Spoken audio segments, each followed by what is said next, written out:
Howdy everyone, David here with TabletopPing.net, and the video today is another continuation of my Dungeons & Dragons 5th Edition Player's Handbook Races Review series. And this video today is on the Halfling. And as you can see within the Player's Handbook, there are 3 beautiful pages on the Halfling with nice art, and it's actually themed to cater for that race as well. Now, the Halfling is in the basic rules, and it's pretty much word for word verbatim as in the basic rules as what we're going to discuss here in the Player's Handbook. So there's really no changes there. Now, there's a lot of information on the lore of Halflings, how they're small and practical. Also, you know, the size, how they're really small, about 40 pounds, really short in stature. They're always kind to all of the other races, although they don't really trust them all. And then it also talks about how they're really a curious small creature and they love adventure. Now there's also some pastoral pleasantries that it talks about, and it also has a very good variety on the names for the Halfling as well. So when you do choose the Halfling race in D&D 5e, you get bonuses. So first off, it has names for males, females, and also family names as well. And also on this page here, you can see that there's a green section that's highlighted in green, and it actually talks about how they look bad. Well, not really how they look bad about the other races, but actually how they look down at sometimes, because they really can't trust the dwarves and the elves and the humans. So when you choose a race in 5e, you get bonuses, and seeing that this has sub-races, which the sub-races are the Lightfoot and the Stout Gnome, you're going to gain 2 sets of bonuses.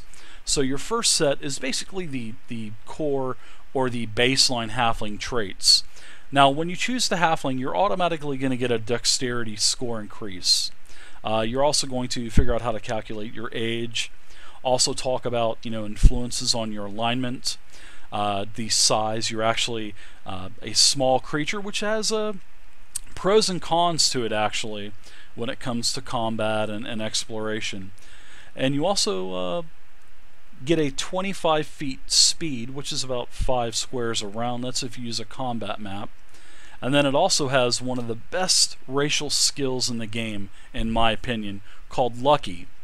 So whenever you roll a 1 on an attack roll, ability check, or saving throw, you can re-roll the die and must use the new one. So that is massive. And just don't roll a second one because then you'll be screwed. So they also get the Brave trait, which means that you have advantage on all saving throws against being frightened.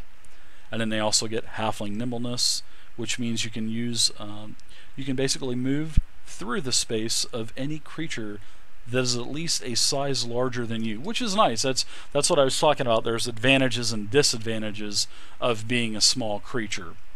So whenever, you know, you also get the languages as well, where you can speak, read, and write Common and Halfling, and also you get to choose your subrace, which are, you know, the Lightfoot. When you choose the Lightfoot, you get everything that we previously talked about.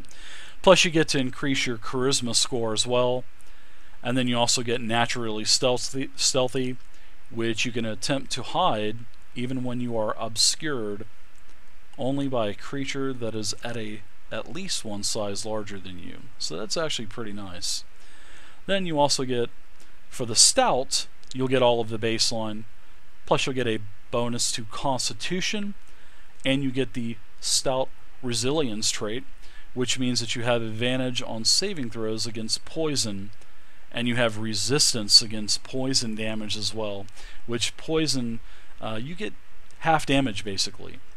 So as you can see, it's a pretty flush, well, it is definitely flush. It's got nice art. There's 3 pages on the Halfling and the Player's Handbook, and I hope this can sway you either or, and if you want to invest in the 5e products. So I hope you enjoyed the video. Please feel free to leave a comment below, and until next time, my name is David, and good gaming.